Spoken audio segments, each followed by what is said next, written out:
Environmental concerns. Do major projects create as many environmental concerns as they resolve?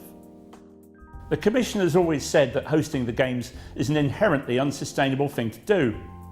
It can only be sustainable if it makes a difference to the industries involved so that they become more sustainable as a result. Like all major projects, London 2012 has a range of positive and negative environmental impacts. Building the Olympic Park has physically regenerated a contaminated site and created new habitats with great potential. The park has a combined cooling, heating and power plant to supply heating, hot water and cooling all around the park, reducing carbon dioxide emissions, and that's the main gas contributing to climate change.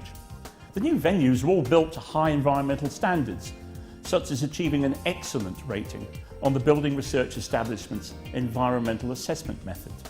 They also include over 30% recycled content, and the companies building them have learned a lot about sustainable design as a result. The Velodrome is a particularly good example of carbon-efficient design and construction, and it also features a rainwater harvesting system that reduces potable water consumption by 75%. However, building the Olympic Park has also led to well over 1 million tonnes of carbon dioxide emissions as a result of the works that were needed to be done and the materials required to build the venues and infrastructure. It also meant that old habitats were taken out and creatures like newts and lizards relocated to other sites. Over 60% of the materials brought to site have come by rail to reduce vehicle movements, but the scale of the project also means that a lot of vehicle movements were also required. Once the Games are over, more development will take place on the Olympic Park, with over 7,000 homes planned to be built. This will also have environmental impact, as will the operation of the venues and events happening in the future.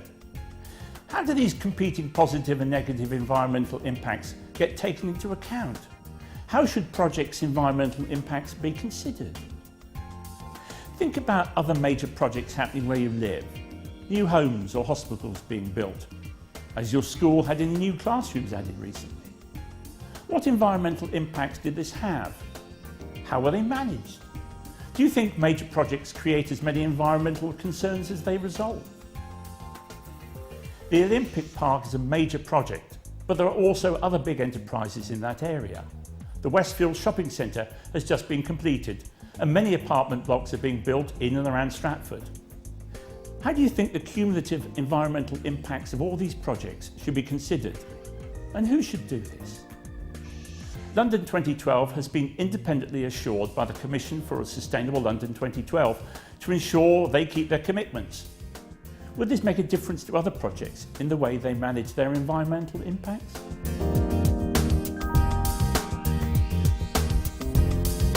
I think there must be some positive and negative aspects to building the Olympic Park.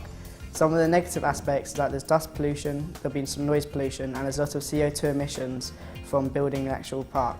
When it's complete though, the area will look a lot better, and then that means there'll be less crime, more economic opportunities and more jobs available. Near where I live, next to the school that I go to, there's a new elderly home being built. There's a lot of negative aspects to this being built, as there's a lot of dust pollution leaking into the school. There is also a lot of noise pollution affecting people's study, and also it's not a very good site to look at. All the trucks are taking up a lot of space in the road, causing traffic and not enough spaces for the parents to park next to the school. However, when it is finished, it'll be good for the elderly people, as there's a high street at the end of the road and there's also a train station. This means there'll be less elderly people getting in cars, reducing the CO2 emissions. Major projects such as the Olympics are both good and bad. Some of the bad thing during constructions is that there's a lot of pollution, such as noise, dust, but also there's some good things. The Olympics especially is renewable, as they are planning to take the basketball courts and rebuild them in Rio de Janeiro. In the future, I think there should be a whole range of people who are in charge of the environmental concerns, ranging from elderly to young, disabled people and the local community. This means that everyone gets a say. There will also be experts to give a more advanced opinion. As for the future, I think that it is wise if every single major event has sustainable standards to reach. This means that sustainability will be projected across the world. There's no better stage than the Olympics to project sustainability, as it is such a big event across the world. Sustainability is key in reducing CO2 emissions and making the environment a lot better. So I believe that it needs to be projected across the world using the Olympics.